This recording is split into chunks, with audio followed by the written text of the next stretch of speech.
ilé-ẹjọ́ ti dá wa láre o mò ń padà sí gáràjì bíi alága NURTW lọ́yọ̀ọ́ lẹ́yìn ìdádúró ọdún 6 àmọ́ a kò ní fa wàhálà rárá Èjìogbè ló sọ bẹ́ẹ̀.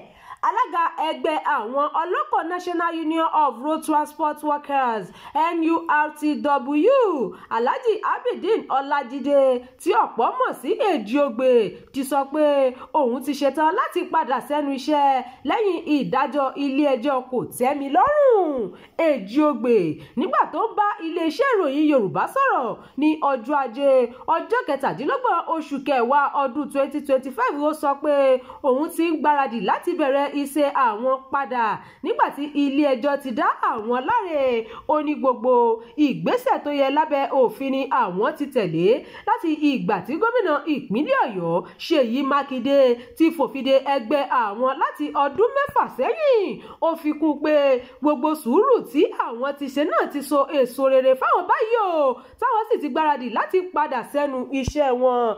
Ìjọba ní àwọn gbẹ́sẹ̀ lé iṣẹ́ wa a dẹ̀ lọ sí ilé-ẹjọ́ ní àti gbígbẹ́sẹ̀ lé wọn àti dídá wa dúró lẹ́nu iṣẹ́ wọn ni àwọn dá gbogbo ẹ̀nù kí ló dẹ̀ tún kù lẹ́yìn ká padà sẹ́nu iṣẹ́ wa. Èjìogbè sọ pé láti ìgbà tí ilé-ẹjọ́ ti dá àwọn láre ni àwọn ti gbé ìgbésẹ̀ láti rí i pé pípadà sẹ́nu iṣẹ́ kò mú wàhálà kankan dání.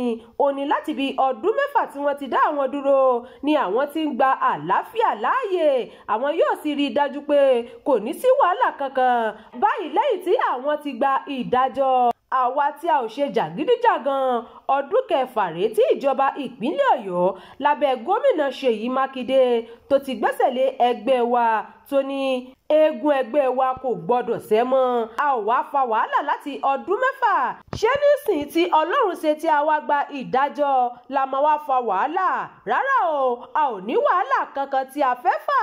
Alága NURTW náà ni òun ní ìgbàgbọ́ pé gómìnà Ṣèyí Mákindé máa tẹ̀lé àṣẹ ilé-ẹjọ́ tí wọ́n sì máa gba àwọn láàyè láti padà sẹ́nu iṣẹ́ àwọn láìsí wàhálà kankan. Ó ní òun mọ̀ pé nígbà tí àwọn bá ti bẹ gómìnà fún ọjọ́ díẹ̀ òun mọ̀ pé gómìnà yóò rí i pé ẹ̀tọ́ àwọn ni àwọn ń béèrè fún tí yóò sì dá àwọn lóhùn.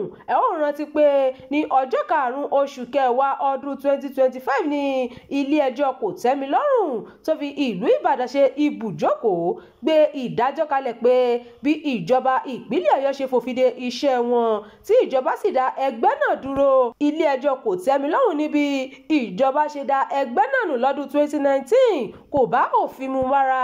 Kí ni ohun tó ti ṣẹlẹ̀ sẹ́yìn gan-an? Ní ọjọ́ 21 oṣù karùn-ún ọdún 2019 ni gómìnà ìpínlẹ̀ Ọ̀yọ́ Ṣèyí Mákindé fòfin de gbogbo iṣẹ́ àti ìṣe àwọn ẹgbẹ́ NURTW pé àwọn ọmọ ẹgbẹ́ náà da omi àlàáfíà ìpínlẹ̀ Ọ̀yọ́ láàmú o. Lẹ́yìn náà ló ní kí àwọn òṣìṣẹ́ ìjọba gba gbogbo gáràjì tó sì dá ẹgbẹ́ Parks Management System sílẹ̀. Ìgbésẹ̀ náà kò tẹ́ ẹgbẹ́ NURTW lọ́rùn tí wọ́n sì gba ilé-ẹjọ́ National Industrial Court lọ ní ọjọ́ 19 oṣù keje ọdún 2021 pé kí ilé fi òfin dá ẹgbẹ́ àwọn padà àmọ́ ilé-ẹjọ́ náà dá ẹjọ́ náà nù lọ́jọ́ 23 oṣù kẹta ọdún 2022 pé àjọ náà kò ní gbọ̀ngbọ̀n.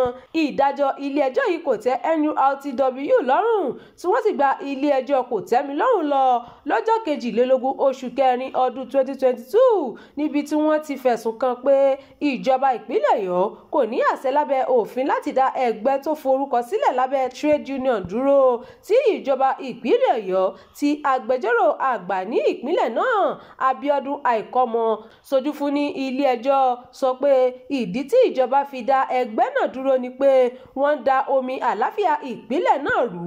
Lẹ́yìn òrẹ́yìn ìgbìmọ̀ adájọ́ ẹlẹ́ni 3 ní ilé-ẹjọ́ kòtẹ́milọ́rùn lábẹ́ ìdarí adájọ́ Kenneth Amadi dájọ́ pé ìjọba ìpínlẹ̀ Ọ̀yọ́ kò ní ẹ̀rí láti fi ìdí rẹ̀ múlẹ̀ pé ẹgbẹ́ náà fa wàhálà èyí tó mú wọn dá wọn dúró.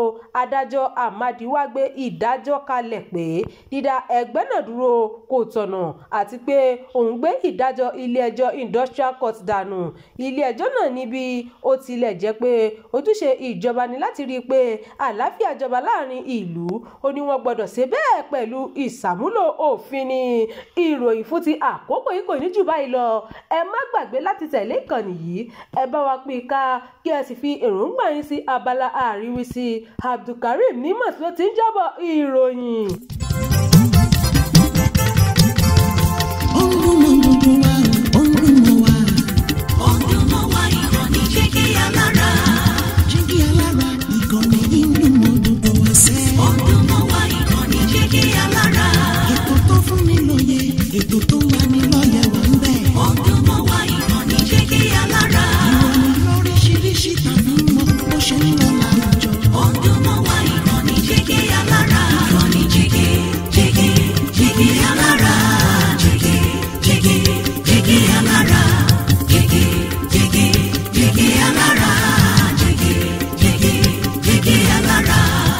Ìkànnì Jígí Alára 24, bàbá gbogbo.